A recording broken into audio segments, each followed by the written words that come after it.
Hi guys, welcome to my channel. Guys, చాలా రోజులు బట్టి అయితే నేను వీడియో చేయట్లేదండి. కొంచెం వర్క్ బిజీ వల్ల నేను వీడియో చేయలేకపోయాను.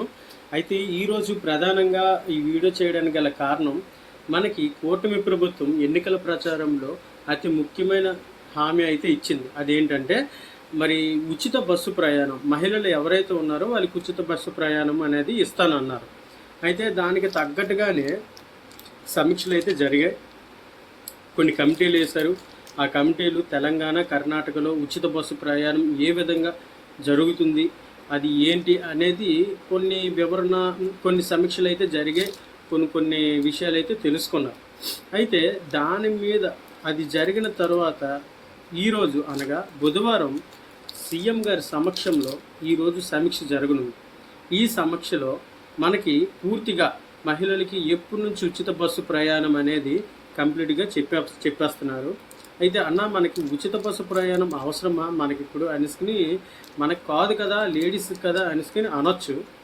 ఒక విధంగా చూసుకున్నట్లయితే ఈ ఉచిత బస్సు ప్రయాణం ఎప్పుడైతే చెప్పడం జరిగిందో, మనకి ఉచిత బస్సు ప్రయాణం ఒకవేళ సీఎం గారు ఓకే చేసినట్లయితే బస్సుల రద్దీ అనేది విపరీతంగా పెరిగిపోతాయి. మనకి బస్సులు చూస్తే రాష్ట్ర వ్యాప్తంగా దాదాపు 10,000 బస్సులు ఉన్నాయి. ఈ 10,000 బస్సులోని మనకి దగ్గర 8,220 బస్సులు మన సొంతం అన్నమాట. మిగతా 1,680 బస్సులు అనేది అది మిగతా అద్దెలకి తెచ్చుకున్న బస్సులు. గత ప్రభుత్వంలో బస్సులు అనేవి అంతగా ఏది పర్చేస్ చేయలేదు. పర్చేస్ చేసినవి కూడాను మెయింటెనెన్స్ చేయలేకపోయారు. అందుకనే ఈరోజు ఏంటంటే పూర్తిగా మనకి రాష్ట్రంలో 10,000 బస్సులు ఉన్నాయి. ఆ 10,000 బస్సులు 8,220 బస్సులు అనేవి మనకి సొంతవి. మిగతా 1,680 అద్దెల మీద కడుతున్నాం. కాబట్టి మనకైతే ఎక్కువ బస్సులు కావాల్సి ఉంది. అదేవిధంగా దాదాపు 3,500 మంది డ్రైవర్లు కావాలంట. అంటే 3,500 డ్రైవర్ల పోస్టులకి భర్తీ చేయాలని అయితే కోరడం జరుగుతుంది. సో ఈ ఉచిత బస్సు ప్రయాణం, మహిళలకు ఉచిత బస్సు ప్రయాణం అనేది వాళ్ళతో పాటు నిరుద్యోగులకు కూడా కొంచెం ఉపశమనం. అంటే నిరుద్యోగులు అంటే ఎవరైతే హెవీ వెహికల్ లైసెన్స్ ఉంటుందో, హెవీ వెహికల్ లైసెన్స్ ఎవరికైతే ఉంటుందో వాళ్ళకి టెస్టులు చేసి ఆ విధంగా వాళ్ళకైతే ఇవ్వడం జరుగుతుంది. ప్రతి అభ్యర్థికి అయితే ఇది ఇవ్వరు అనమాట. ఓకేనా? సో ఏదేమైనా సరే 10,000 బస్సులతో పాటు ఇంకా 3,000 బస్సులు కొనాలి అనుకుని అయితే వాళ్ళు చూస్తున్నారు. ఒకవేళ కొన్నట్లుగా అయితే దాదాపు వాటికి 3,500 మంది డ్రైవర్లు అయితే ఉంటారు. దానికి అదేవిధంగా కండక్టర్లు కూడా అవసరమే. సో కండక్టర్లు కూడా తీయాలి.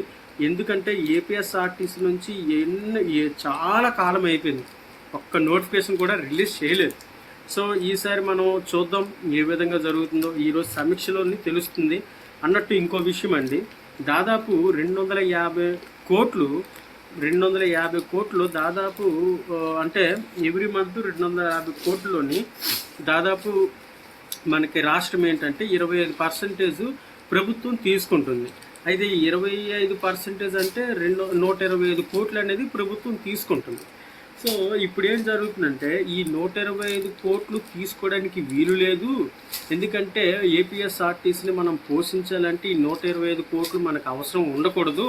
ఒకవేళ ఇది తీసుకోకపోయినా సరే మిగతా 125 కోట్లు అంటే ఎక్స్ట్రా మనమే ఇంకా తిరిగి పోషించాల్సి ఉంది ఈ ఉచిత బస్సు పెట్టిన తర్వాత అనుకుని అయితే చెప్పడం జరుగుతుంది. సో ఏదేమైనా సరే ఆర్టీసీ అనేది నష్టంలోనే ఉంది. నష్టంలో ఉన్నప్పటికి కూడాను కూటమి ప్రభుత్వం ఇచ్చిన హామీ ప్రకారం చెయ్యాలనుకుని వాళ్ళైతే ముందు అడుగులు వేస్తున్నారు. అది ఎంతవరకు అవుతుందో ఏంటనేది మళ్ళీ చూసుకోవాలి. అయితే మొత్తానికి ఆర్టీసీ అయితే 250 కోట్లు నష్టంలో ఉన్నా సరే వీళ్ళు వాటా వదులుకొని మరలా ఇంకా ఎక్కువ ఇవ్వాల్సిన అవసరం అయితే ఉంది ఇది నడాలంటే. సో మనకి ఈరోజు బుధవారం సీఎం గారి సమక్షంలో అయితే మనకి ఇది పూర్తిగా కన్క్లూజన్ వచ్చే అవకాశం ఉంది. మనమైతే మనం వెయిట్ చేసి చూద్దాం ఏం జరుగుతుందో ఏంటనేది. Okay guys, all the best. God bless you.